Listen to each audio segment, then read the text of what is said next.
Welcome to my channel. From today, I'm going to start a series of a quantum mechanics from basic to advanced level.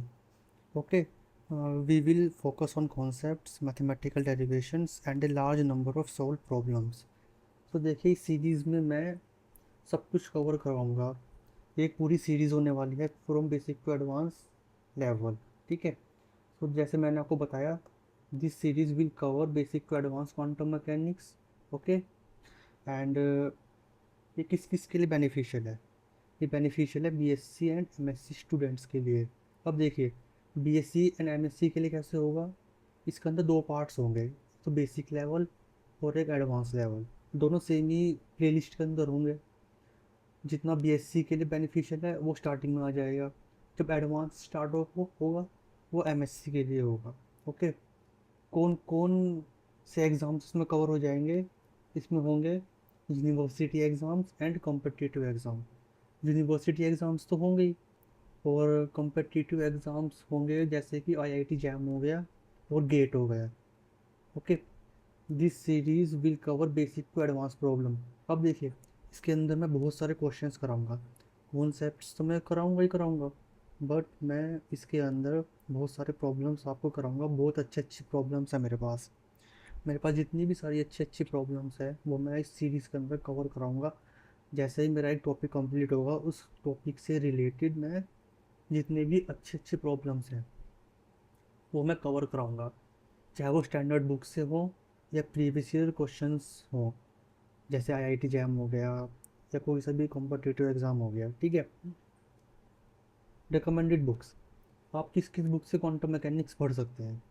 देखिए, अगर आप BSc में हैं तो quantum mechanics पढ़ने के लिए मैं आपको सजेस्ट करूँगा कि आप concepts of modern physics by Arthur Beiser, आप अर्थर बाइजर की बुक लें। ये बहुत अच्छी बुक है। इसके अंदर बेसिक टू एडवांस है, और बीएससी के लिए काफ़ी अच्छी है। बहुत ही सिंपल लैंग्वेज है, बहुत अच्छी बुक है। सेकंड बुक है quantum mechanics concepts and application by Jaitley. अब जेटली की बुक के बारे में मुझे ज़्यादा बताने की ज़रूरत नहीं है। अगर आप बीएससी में हैं या एमएससी में हैं, आपको पता होगा कि जेटली की बुक का लेवल क्या है। बहुत सिंपल लैंग्वेज है। ओके, एंड बहुत सारे क्वेश्चंस हैं इसके अंदर, और कई सारे क्वेश्चंस तो डायरेक्टली गेट में और सीएसआईआर नेट में आते हैं। अगर आप इसके पीछे के प्रैक्टिस क्वेश्चंस देखेंगे, सेम टू सेम आपको कॉम्पिटिटिव एग्जाम में साफ साफ रखे हुए मिलते हैं। तो ये बहुत अच्छी बुक है, आप इससे पढ़ सकते हैं क्वांटम मैकेनिक्स एंड प्रॉब्लम्स को सॉल्व कर सकते हैं। थर्ड बुक, ये मेरी फेवरेट बुक है, introduction to quantum mechanics by David G Griffith.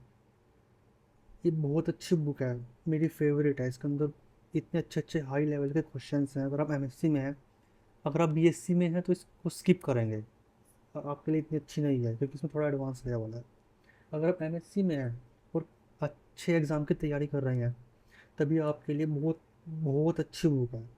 आप इसके थ्रू जा सकते हैं, अपनी प्रिपरेशन को बहुत अच्छे से कर सकते हैं। ठीक है, बट अगर आपको अच्छे से कॉन्सेप्ट समझने हैं तो जेटली की बुक सबसे अच्छी है। प्रॉब्लम्स के लिए ग्रिफिथ सबसे बेस्ट है। ओके, तो आज का हम लेक्चर स्टार्ट करते हैं। पहला टॉपिक हम स्टार्ट करते हैं। पहला टॉपिक होगा हमारा ब्लैक बॉडी रेडिएशन। अब ब्लैक बॉडी रेडिएशन क्यों होगा वो मैं आपको आगे पता चल जाएगा।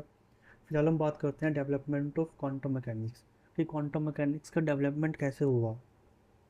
19th सेंचुरी के एंड में जब क्लासिकल फिजिक्स बहुत ज़्यादा डेवलप हो चुकी थी, जैसे कि न्यूटन्स आए और गैलीलियो आए, इन्होंने क्लासिकल फिजिक्स को बहुत ही अच्छे से डेवलप किया। फिर भी कुछ बेसिक चीज़ें थी जो ये कवर नहीं कर पाए। दो मेजर प्रॉब्लम्स इसके सामने आई, जो क्लासिकल फिजिक्स अच्छे से डेवलप नहीं कर पा रही थी। जैसे मैंने इसमें लिखा है, by the end of 19th century classical physics had achieve remarkable success in explaining a wide range of physical phenomena. Okay, but फिर भी दो मेजर प्रॉब्लम्स थी जो क्लासिकल फिजिक्स सॉल्व नहीं कर पा रही थी। वो क्या है? यहाँ पे मैंने लिखा है टू मेजर प्रॉब्लम्स जो क्लासिकल फिजिक्स सॉल्व नहीं कर पा रही थी। पहली प्रॉब्लम क्या है? Classical mechanics is not valid for fast moving particle. Okay, जो क्लासिकल मैकेनिक्स थी वो फास्ट मूविंग पार्टिकल के लिए वैलिड नहीं थी। अब फास्ट मूविंग पार्टिकल कितना फास्ट हो जो वैलिड ना हो, ऐसा नहीं कि 200 किलोमीटर पर आवर की स्पीड से चलेगा तो वैलिड नहीं होगा, ऐसा नहीं है।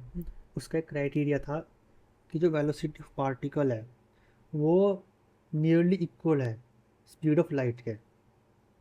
जो पार्टिकल स्पीड ऑफ लाइट के नियरली इक्वल होगा, इक्वल नहीं होगा, अगर इक्वल होगा तो फिर चलेगा नहीं, क्योंकि स्पीड लिमिट तो यूनिवर्स की लाइट की स्पीड ही है, उसके आसपास होगा। तो उसके लिए क्लासिकल मैकेनिक्स वैलिड नहीं हो पा रही थी। एग्जांपल देखो, velocity of electron is 10⁻6 metre per second, example है, ठीक है। तो ये तो नहीं हो पा रहा था। सेकंड पॉइंट क्या है हमारा, classical mechanics is not valid for microscopic world. Microscopic world का मतलब क्या है, दो टाइप के वर्ल्ड होते हैं, एक माइक्रोस्कोपिक एंड एक होता है माइक्रोस्कोपिक। आप इसको स्टैटिस्टिकल फिजिक्स में काफ़ी अच्छे से पढ़ते हैं।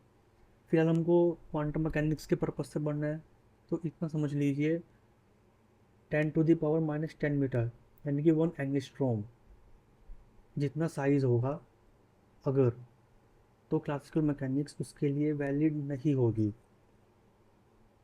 जैसे मैंने आगे लिखा है, it extremely well for microscopic object, however it fails to accurately describe the behavior of matter at atomic and subatomic case. This limitation led to the development of quantum mechanics. ठीक है, माइक्रोस्कोपिक वर्ल्ड के लिए जो classical mechanics है वो बहुत अच्छे से काम कर रही थी, बट माइक्रोस्कोपिक वर्ल्ड के लिए वो थोड़ा फेल हो गई। जैसे हमें अगर एटॉमिक एंड सब एटॉमिक लेवल पर मैटर का बिहेवियर समझना है या फिजिक्स समझ, हमको उसकी फ़िज़िक्स पढ़नी है, तो वहाँ पे क्लासिकल मैकेनिक्स अच्छे से काम नहीं कर पा रही थी। तो इसका सोल्यूशन क्या है, इसका सोल्यूशन हमको आगे मिलेगा, ठीक है। इसकी शुरुआत होती है ब्लैक बॉडी से। अभी तक तो क्लासिकल मैकेनिक्स बहुत अच्छे से काम कर रही थी, बट दो मेजर प्रॉब्लम आई, वहाँ पे वो फेल हो गई। फिर क्वांटम मैकेनिक्स की जो डेवलपमेंट हुई वो कहाँ से हुई, वो स्टार्ट होती है ब्लैक बॉडी रेडिएशन से, ठीक है। अब ब्लैक बॉडी बहुत हॉट टॉपिक था 19 सेंचुरी के एंड तक आते आते, बहुत हॉट टॉपिक था ये रिसर्च का।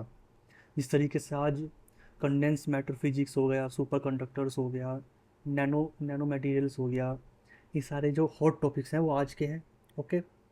बट 19 सेंचुरी तक आते आते जो हॉट टॉपिक था वो ब्लैक बॉडी था, ओके। तो ब्लैक बॉडी होता क्या है, एक्चुअली ब्लैक बॉडी होता क्या है, if a body can absorb and emit all kind of radiation then the body is called black body, ठीक है। कोई बॉडी है, अगर वो एब्जॉर्ब कर सकती है रेडिएशन को और एमिट कर सकती है, उसको बोलते हैं ब्लैक बॉडी, ठीक है। इसके भी कुछ लिमिटेशंस हैं ब्लैक बॉडी के, जैसे in nature no body is perfect black body. Nature में कोई भी बॉडी परफेक्ट ब्लैक बॉडी नहीं है। जैसे ऐसा नहीं है कि कोई एक बॉडी है हमारे पास वो 100% रेडिएशन को वो एब्जॉर्ब कर सकती है, ऐसा नहीं है। Most accurate black body is Ferry black body, okay.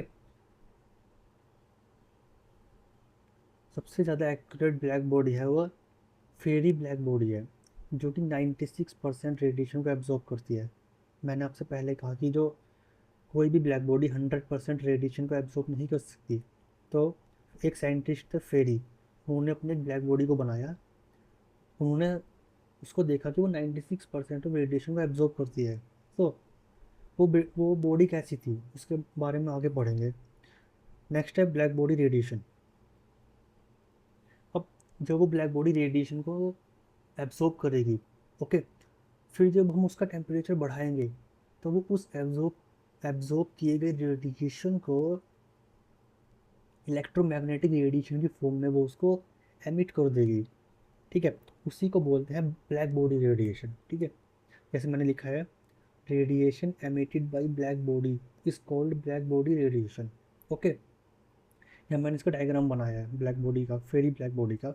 इसमें क्या है, एक छोटा सा होल होता है, स्फेरिकल ब्लैक बॉडी है, एक छोटा सा होल है, इसके अंदर क्या होता है, इस छोटे होल के थ्रू रेडिएशन को डाला जाता है, ठीक है। तो रेडिएशन को और ब्लैक बॉडी को इस तरीके से बनाया जाता है कि रेडिएशन अंदर जाके जैसे अंदर जाएगा वैसे उस रास्ते से वो बाहर नहीं आ पाएगा। जैसे यहाँ पे मैंने बनाया ये देखो, तो यहाँ पे क्या होगा, इससे टकरा के इधर की तरफ ये रिफ्लेक्ट हो जाएगी। अब रिफ्लेक्ट होने से पहले क्या होगा, सपोज पहले यहाँ पे 100% था रेडिएशन था, यहाँ पे थोड़ा सा एब्जॉर्ब हो जाएगा। सपोज 10% एब्जॉर्ब हो गया, 10% एब्जॉर्ब हो गया, ओके। 90% रिफ्लेक्ट हो जाएगा, फिर थोड़ा सा यहाँ पे एब्जॉर्ब हो जाएगा। सपोज यहाँ पे भी 10% एब्जॉर्ब हो गया, तो 80% बचा। फिर वो आगे की तरफ रिफ्लेक्ट हो जाएगा, फिर यहाँ पे टकराएगा, यहाँ पे थोड़ा सा एब्जॉर्ब हो जाएगा, फिर थोड़ा बचा हुआ रेडिएशन आगे की तरफ रिफ्लेक्ट हो जाएगा। ठीक है, इस तरीके से फिनोमिना चलता रहेगा जब तक कि सारा रेडिएशन, ऑलमोस्ट ऑलमोस्ट सारा का सारा रेडिएशन एब्जॉर्ब ना हो जाए इस ब्लैक बॉडी में। तब ये मोस्ट एक्यूरेट ब्लैक बॉडी है।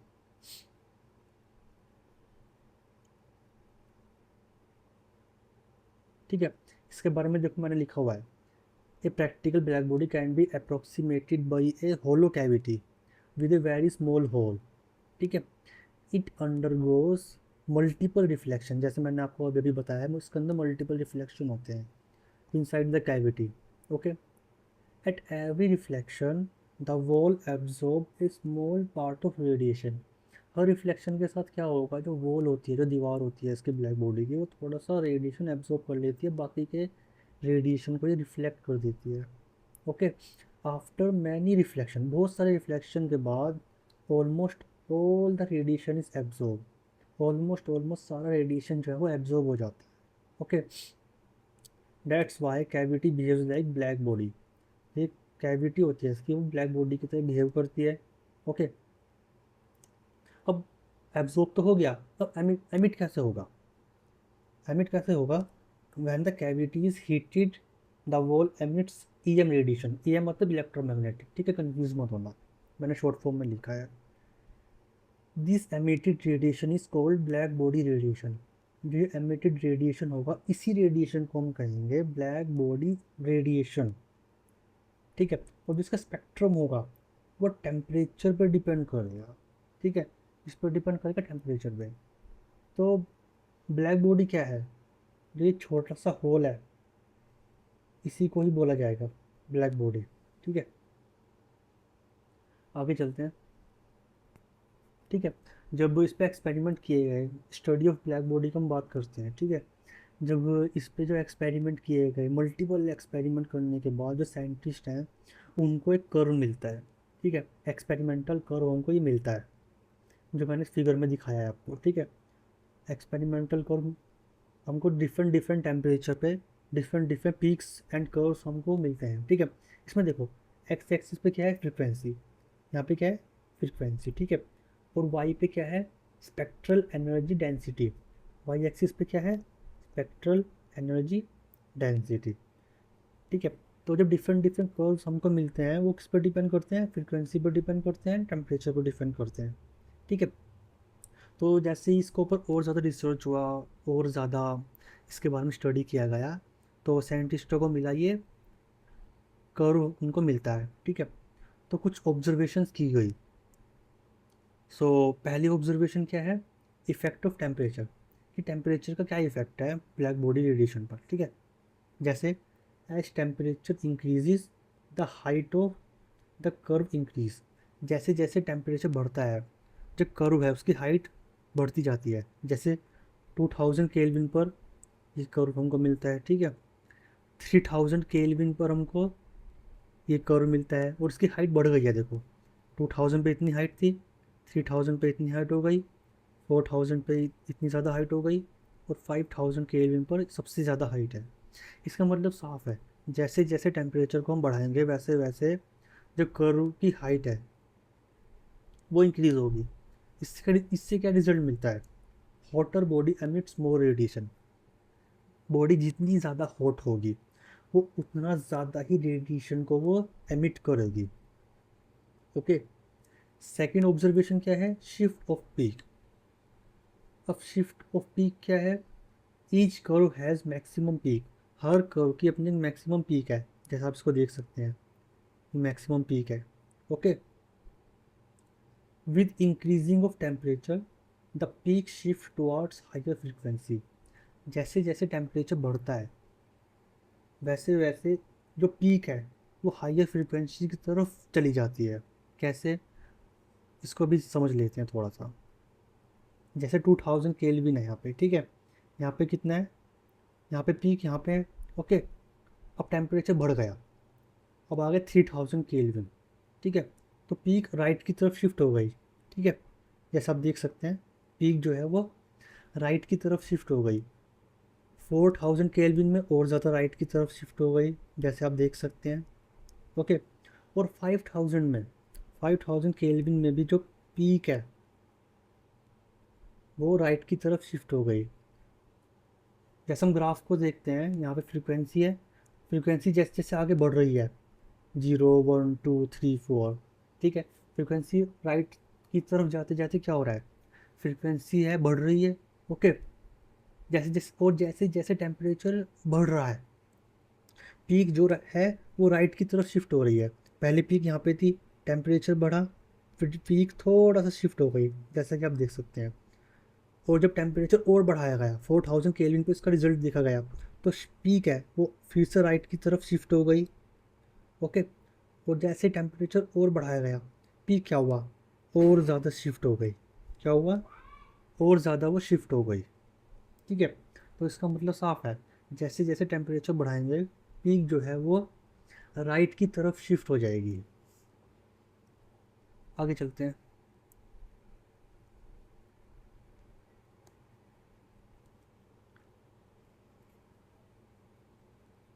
देयरफॉर जो मैक्सिमम फ्रीक्वेंसी है वो प्रोपोर्शनल है टेम्परेचर के। ये है विंड डिस्प्लेसमेंट लॉ, इसको आगे हम नेक्स्ट लेक्चर में कवर करेंगे, ठीक है। सो थर्ड ऑब्जर्वेशन क्या है, इंक्रीज इन टोटल एनर्जी, ठीक है।